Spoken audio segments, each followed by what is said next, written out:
अरे भाई, इस बेचारे बेज़बान जानवर को क्यों पीट रहे हो? शोके ने दीनू के हाथ से डंडा छीनते हुए कहा, जो अपने गधे को बुरी तरह पीट रहा था। क्या करूं?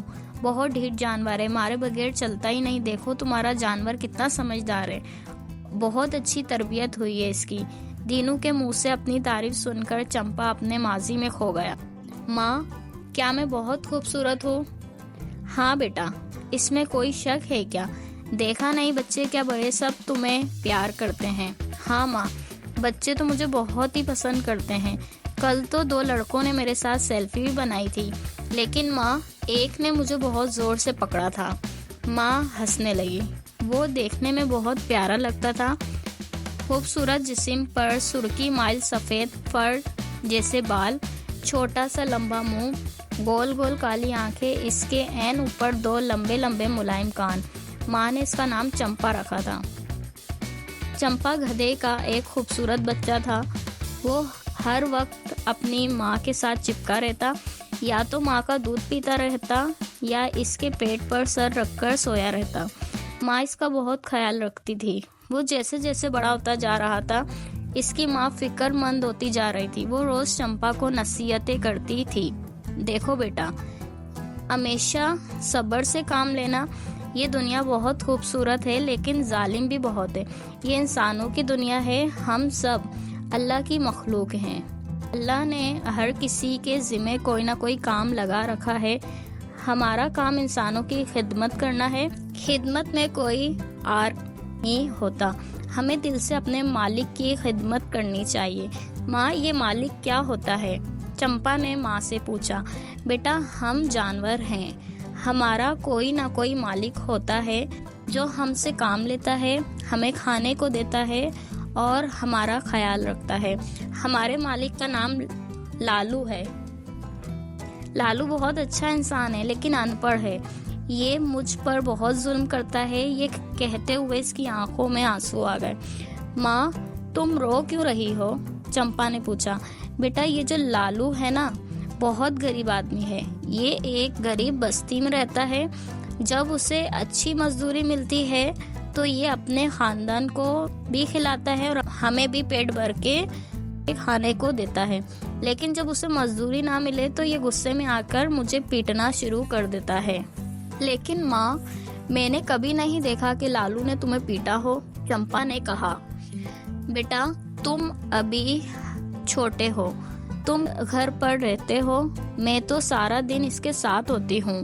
लालू मेरे ऊपर मेरी बर्दाश्त से ज्यादा वजन लाद देता है और फिर कहता है कि दुलारी फिक्र ना कर, मैं भी तुम्हें मदद करूँगा।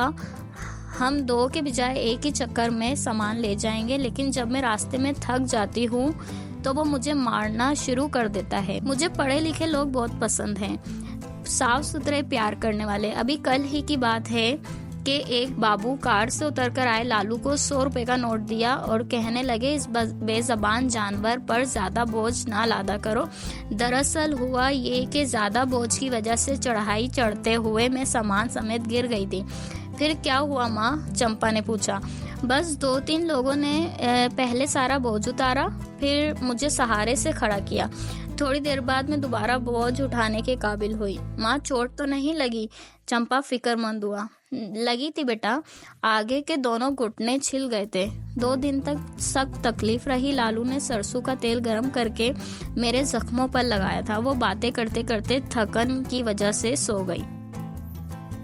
जब वो सुबह उठा तो माँ जा चुकी थी। इसने घास खाते हुए एक नजर अपने आप को देखा और सोचा, अब मैं बड़ा हो गया हूँ। चंपा के 2 ही काम थे, खाना और सोना। शाम होते ही माँ आ गई।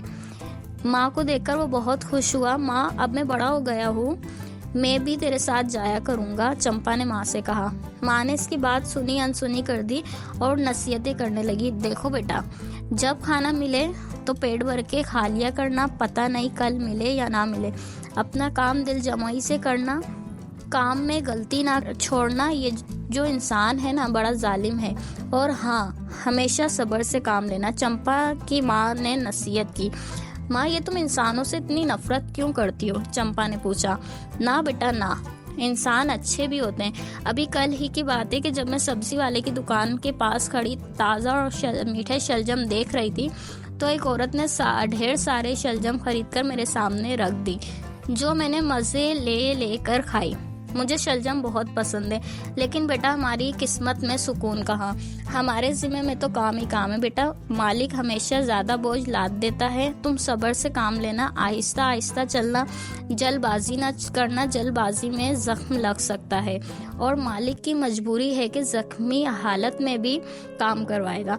जख्मी हालत में क्यों माँ? चंपा ने पूछा। बेटा फिर उसे मजदूरी कैसे मिलेगी, इसका घर कैसे चलेगा? वो माँ की नसीहतों से तंग आ चुका था। चंपा देख रहा था कि माँ कुछ दिनों से बहुत अफसुर्दा थी। अब वो बातें कम करती और सोच में गुम रहती। एक दिन वो आते ही रोने लगी और चंपा को प्यार करने लगी। क्यों माँ, आज क्या खास बात है? चंपा अपना मुंह माँ के मुंह से जोड़ते हुए बोला। बस बेटा, मेरा दिल परेशान है। तुम जहाँ भी रहो खुश रहो, हमेशा हमेशा सब्र से काम लेना। मेरी दुआएं तुम्हारे साथ हैं। पता नहीं फिर मुलाकात हो या ना। चंपा की माँ ने उदासी से कहा।